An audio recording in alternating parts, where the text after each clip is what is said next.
hands together for Christine Downs.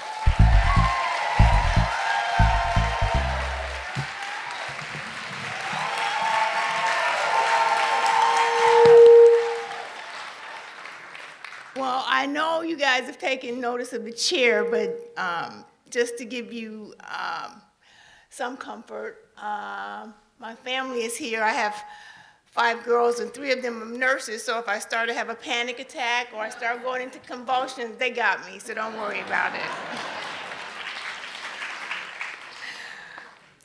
As I recall, the year was 1980, and I had just completed 4 years of undergrad at Tennessee State University in Nashville, and I was working as assistant front office manager there at the Hyatt Regency, when I noticed one guest in particular that kept coming down to the guest services area, but never to really ask for any special requests or accommodations. He just sort of kind of stood off to the side and kind of stared at me. You know, ladies, how you can feel somebody staring at you. Well, after a few days of this, he finally got the courage, I think, to come to the front office and ask me out to dinner. And I said yes. I said yes because I had also noticed this tall, handsome, charming gentleman myself. Well, we went out to dinner, and dinner was lovely. We had a great time, good conversation, good food. And what I learned was that he was a federal agent for the United States Postal Service. And what I gathered from talking to him was that in this role as a field agent, he was to gather evidence, investigate, and eventually bring to prosecution those individuals that would attempt to mail illegal substances and drugs and other contraband through the mail. Well, I was intrigued by all of this. I was intrigued by him, as a matter of fact. I could tell that he was much older than I was. I was at that time probably 21 or 22 years old. He was very educated, I could tell. He was more worldly than I was at that time. And we began to date, you know, and he taught me a lot of things. He taught me how to hold myself like a young woman with class. He taught me about the finer things in life. And after about 5 or 6 months of courtship, you guys know what that is, courtship, he asked me to move in with him, and I did. And things were great. We were both working. We began to have mutual friends to hang out with, and things seemed to go well. I did notice, though, however, there were some times when he would become, in my opinion, irrationally irate or angry, to the point that I didn't think that it warranted that level of agitation, but I overlooked it. You know, I'm saying, well, you know, I'm not one of those people who likes to be confrontational. I'm more laid back, and maybe that's just him. I overlooked it, you know. We continued to live together, and things I would notice would upset him now became more than just irate or irrational. Now I became the object of that anger, and I was now being either slapped, kicked, or verbally abused. But as a young woman, 21 and 22 years old, you think you're in love, so we overlook some things. We don't see the red flags that are staring us in the face because we think, oh, you know, with just a little bit of love and a good woman, you know, we can fix him. That's what we can do. We can fix him. So after about a year of us living together, he got orders that he was being transferred to Los Angeles. Well, he was real excited about this because Los Angeles was his home. At the same time, we got the news that we were pregnant, and I was overjoyed at that prospect. So the move to Los Angeles for me was like Dorothy in the Land of Oz, you know. I had never seen such opulence, such big, beautiful, fine homes, you know, the extravagant cars and all the glitter and the glamour. You know, it was everything that they said it was. So because we were in that family way, we bought a house in Baldwin Hills and we settled in. And things were pretty good because at this time now I'm probably about 6 or 7 months along. But I started to notice again that irritation, that come from nowhere anger for reasons that I couldn't determine. And I could almost kind of tell when it was going to happen. And when you're subject to that kind of abuse, you learn to tiptoe around. You learn to not say the wrong things because you know that that could get a saucer thrown in your face that could cut your cornea. And you just don't say anything. You try to make things, keep things at a level where you are not abused. Well, as time went on, we had a friend to visit us from Detroit, and when she came to our home there in Los Angeles, she brought with her something that she told us was the greatest thing ever. She called it freebase. Now, for those of you who may remember the Richard Pryor era, I call freebase crack cocaine's great-grandfather, okay? So we indulged in this activity with my friend while she was there, and even after she left, we continued to do this on the weekends. But if you know anything about drugs, the weekends turn into every other days, and every other days turn into every day. Well, for me, that drug I don't think had the same effect on me as it did on him. It made him more amped up to violence. It made him more irritable, and it made me more paranoid. And it got to the point that I couldn't take it anymore. But by this time, my daughter had been born. She was born in March of '82. And so I just made a decision. I told him that I wanted to go home. I want to go home. So he agreed. He put us on a plane and he flew us back to here, back to Detroit. Well, 2 weeks later, he shows up at my parents' front door with promises and presents, and everything will be different. Just come back. I want you guys with me. Even let's make some plans to get married. I promise I won't do it anymore. I promise, I promise, I promise.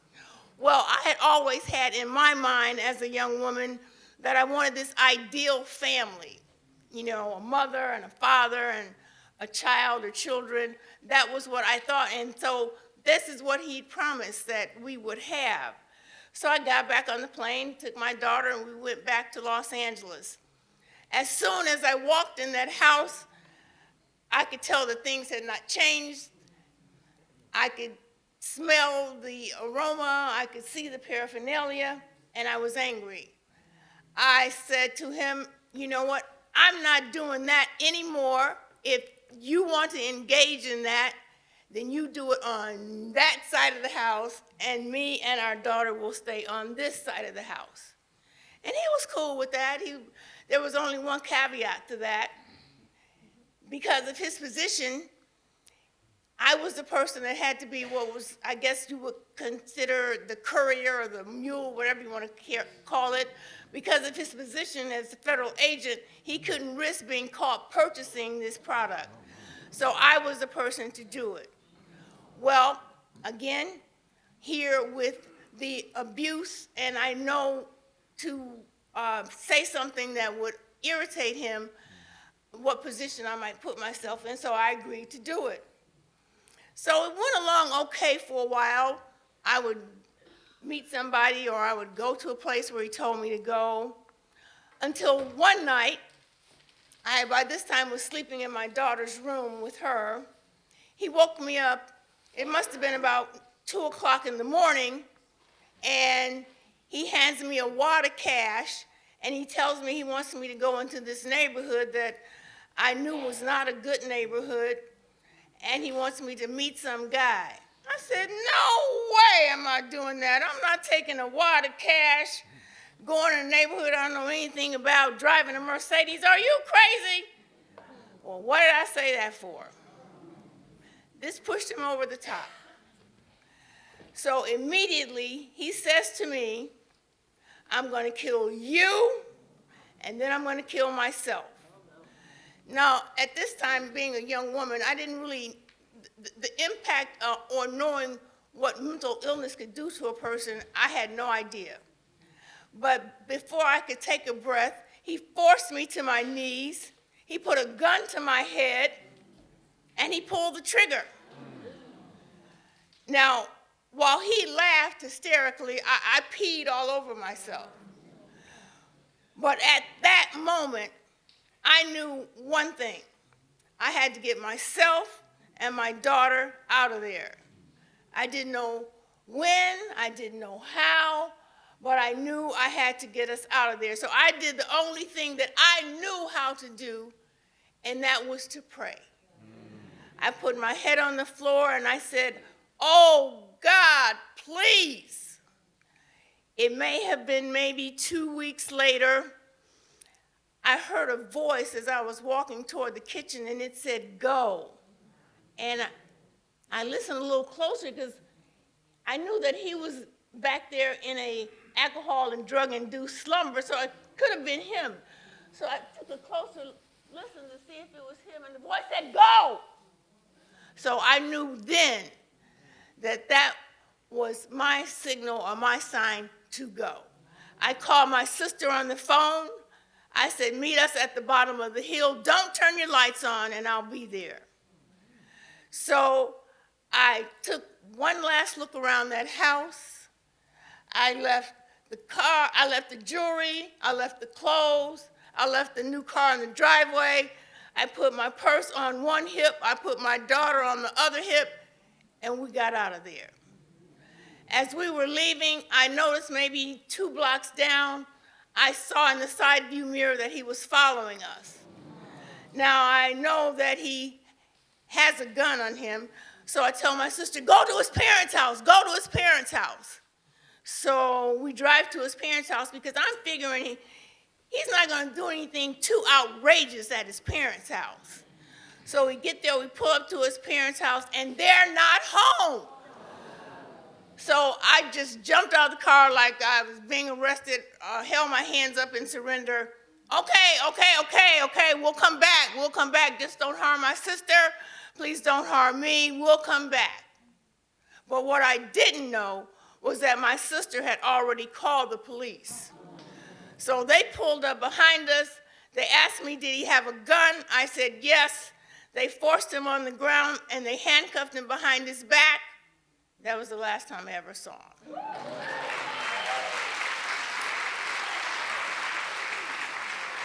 My daughter and I, we went to a safe house. We got on a plane the next morning back here to Detroit. Now, because he was federal, they, of course, let him go. So now he's calling me every single day. Promises, come back, please. Baby, I've stopped doing that. I'm not going to do that. I promise I'm going to hit you. Things will be different. He even sent us tickets to Las Vegas to get married. But I dug my heels in this time. I said, no, I'm not coming back. I'm not coming back. 4 to 5 days later, I hadn't heard from him, and I got a phone call from one of his relatives, and they told me that they'd found him in that house and that he'd committed suicide. My world fell apart. I didn't know what to think. My feelings were all mixed up inside, and I didn't know what to do.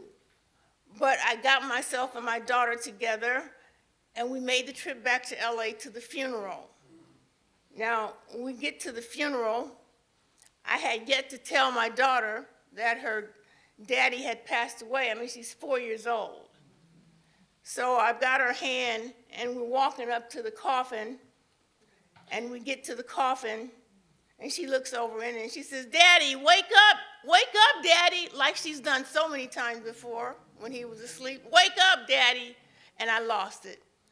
That moment, I got so angry at him. So angry. This is not what we promised. This is not what we said we were going to do.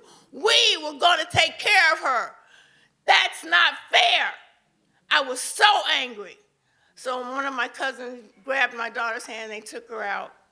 But at that moment, I became so angry. And ladies, you know that when it comes to our children, if he wasn't already in that casket, you know what I'm saying? So we came back to Detroit, but for some reason now my feelings are now a mix of remorse and regret and guilt. I was just consumed with these thoughts of, Chris, if you had only gone back, he would still be alive. Chris, if you had only gone back, your daughter would still have a father. Chris, if you had only gone back. Until one day, my dad looked at my face and he must have seen the pain and agony there, and he says to me, you know, it could have been, he could have taken you and my granddaughter with him. So it was at that moment that I began to untangle and unravel those feelings of guilt and remorse and regret. And I started to, with the help of a therapist and the support of my family, I started to put one foot in front of the other and get our life back together. I went back to work in corporate America. I was working 10, 11-hour days. I was on a couple of boards of the Detroit Cancer Foundation, the advisory group for John Hancock. My daughter was thriving in school. I was a super mom. I was helping her, making sure I was present for her. I was there for her drama club, her basketball. I was there for ice skating. I was chaperoning school field trips. I was doing all of those things, trying to be superwoman. I was even hanging out with what yuppies used to do back in the 90s. We would work, then we'd do happy hour, then we'd club on the weekend. That was it. But what nobody knew, and what I didn't think anybody knew, was I had a dirty little secret. Those 10, 11-hour days and my ability to make my life look so good, like it was working all perfectly and I had it all together. The secret that I had, and I didn't think anybody knew, was that same substance I had ran away from all those years ago, I was now using, but in a different form. I was using it in the form of powder, and I was snorting it every day to make me get through those 10, 11-hour days and making sure I was there. And it worked. It worked for a while. I was doing the damn thing, you know? And I thought to myself, this is working, until it wasn't. So I did the only thing one night when my daughter wasn't home that I knew how to do. I got down on my knees and I said, God, please. Now, it wasn't instantaneous, of course, but a few weeks later after that, I noticed that I started shaking, and I started limping more on the right side than on the left side, but I even had to progress to a cane. The limping kept getting worse, progressively worse, until I called my parents and I said to them, you guys, can you take me to the hospital? There is something dreadfully wrong here. Well, they took me to the hospital. I walked into the hospital, but I never walked out. Now, what the doctors explained to me and my family was the SLE that I have, which is systemic lupus erythematosus, had been gradually damaging my spinal cord. So now I'm on a spinal cord unit for the next 4 months. So when the news that I would maybe never walk again, I got angry. I got angry with everything and everybody, but I especially got angry with God. I said, I ask you to help me. I ask you to take this from me. I ask you to help me. Why would you do this to me? Why? Why, God? I haven't done anything to anybody. Haven't murdered anybody. Why? Why would you do this? So for the next 4 months on that spinal cord unit, every day was like every other day. I would have physical therapy, and every 4 hours, I would have to be straight cath. Then I would have orthopedic therapy. Then every 4 hours, I'd have to be straight cath.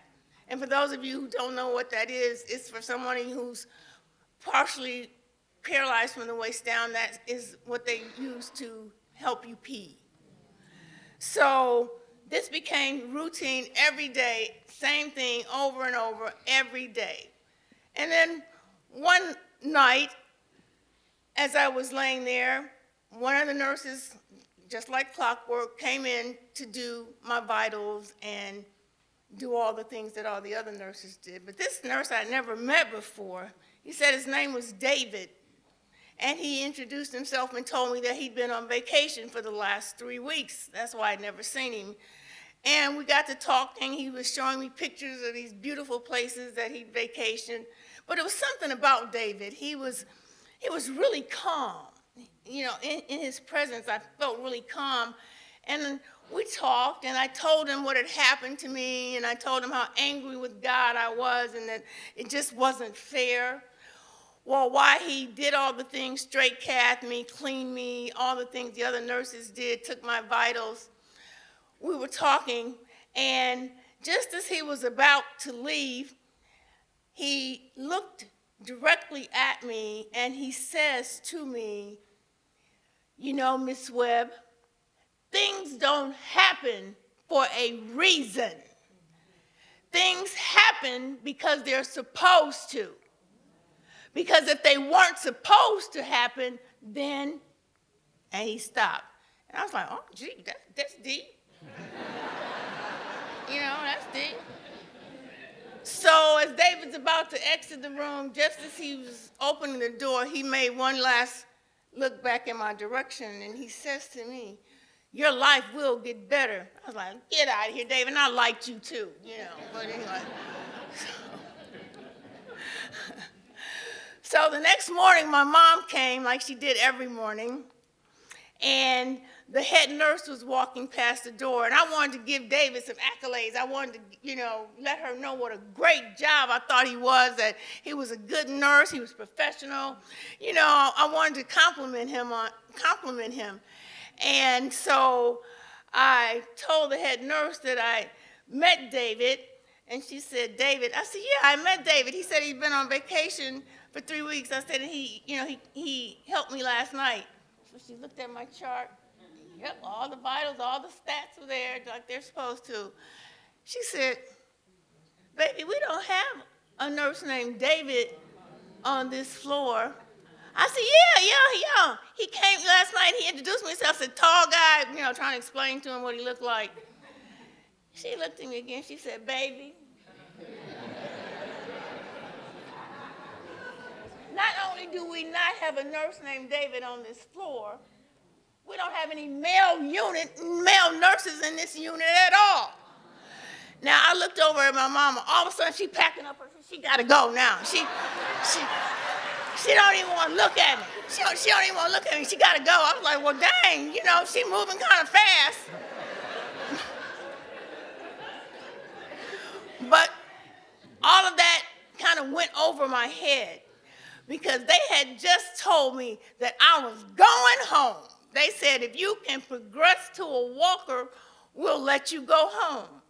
So I had worked my butt off, and they had told me this was Christmas, the Christmas holiday. I couldn't go home for Thanksgiving, but you can go home for Christmas if you can get to that walker. Well, I was using that walker. So didn't let that David thing just go over my head. So when they told me I was released or discharged to go home, what I didn't know was home wasn't home. Home was to my parents' house because my daughter had gone away to college her freshman year, and they would not allow me to go back into our home over in New Center because it was too large for me to navigate by myself. So I don't know about any of you, but if you have ever left home at 17 and never lived with your parents again until you are 40 or 41 years old, you are in for a rude awakening. Okay. Daddy can't hear, mama always shouting, the TV's always blasting, and I'm in the middle. I gotta relay to daddy what mama said, then I gotta tell mama what daddy said, and I'm like, you have got to be kidding me. Not only that, daddy likes to get up and cook breakfast at 4 and 5 o'clock in the morning. He just country like that. So I jokingly said, oh, God, please. So this was in January, and this was my welcome home. So about August of that year, that summer, my girlfriends decided they're going to take me out. I'm like, I'm not going out on this walk. They're like, no, get dressed. We're not taking no for an answer. You are going out. So I get dressed, and they take me down to Hart Plaza. Now, this was Labor Day of 2000, the Montreux Jazz Festival. I know all of y'all know about the Montreux Jazz Festival. So they said, we're going to drop you off. You stand right here, and we're going to go park the car. So I'm doing as I'm told. I'm standing there, and I must have been looking terrified because somebody walked up on my right side, and they touched my elbow. And I turned to look, and I looked into the most beautiful hazel brown eyes I'd ever seen in my life. And he said, Miss, can I help you find a seat? And I was like,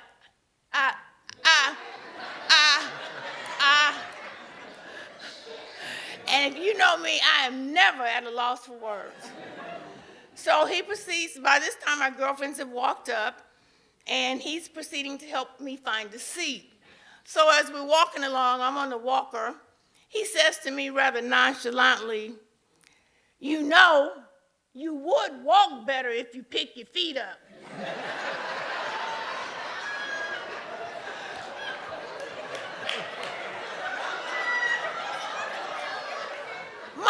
My breath caught, and I was like, did he just insult me?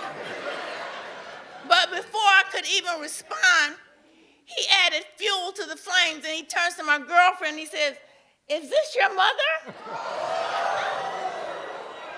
I said, okay, either he's an amateur comedian or he don't have any social cues whatsoever. So he helps me find a seat, and he got lost in the crowd. I didn't see him anymore.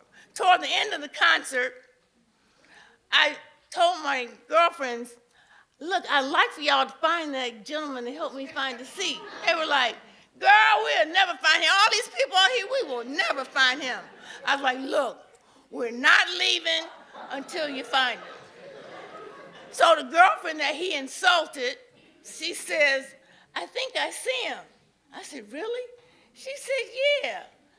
I said, well, does it look like he's sitting with a wife or a girlfriend?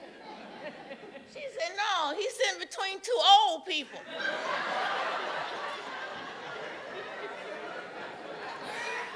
Now, when you were like 40 or 41, anybody with gray hair is old people, right? Well, of course, right today, without this rinse, you know, that'd be old people too. But anyway, so I found an old business card. I scribbled my name, my phone number on there, and I said, thank you for your kindness. I said, take this down there to him. She took the card down there. She had an attitude anyway about what he said about her being my mother. So she takes the card down there to him, and she walks back up, and I was all giddy. I was like, what'd he say? She said, he didn't say anything. He just put the card in his wallet. I was like, oh. So I was disappointed. I thought that was a bummer.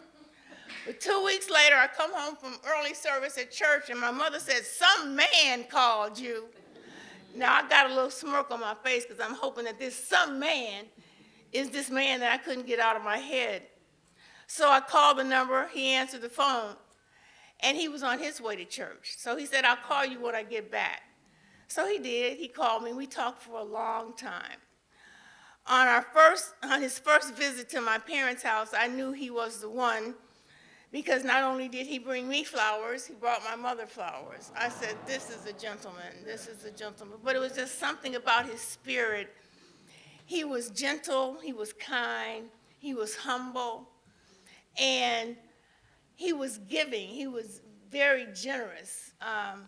I liked a ring or something that he had on his hand, and without even a second thought, he said, you want it? He took it off and he gave it to me. And I was like, wow. So we dated, and I just want you to know that this some man that my mother talked about, some man called you. Today, this August, we will be together, this some man and I. I got along with him. I got 4 bonus daughters. Those are the ones I'm talking about.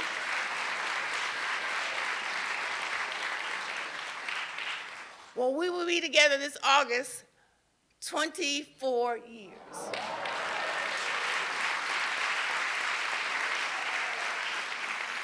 Now,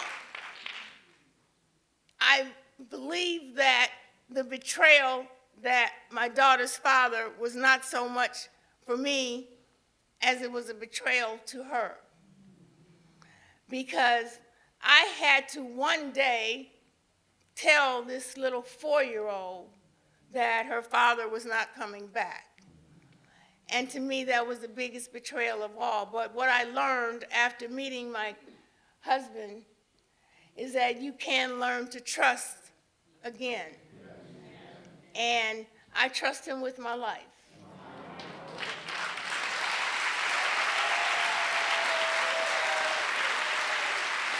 And if you don't mind, can you stand up, honey?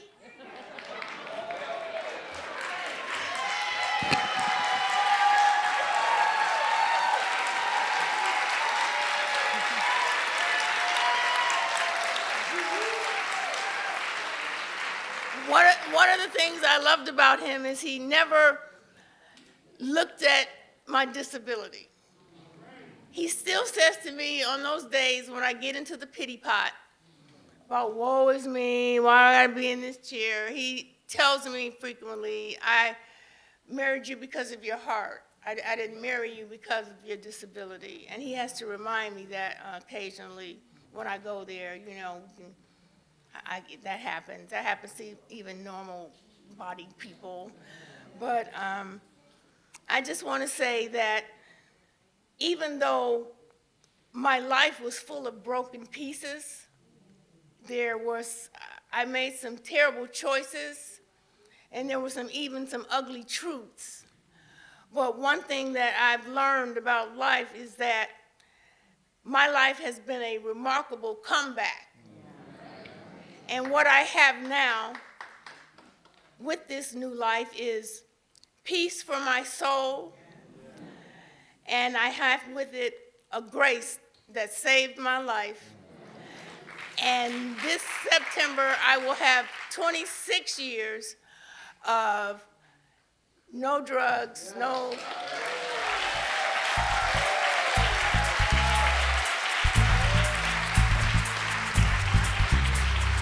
So I just want to thank you guys for listening to me. Thank you so, so much. Thank you.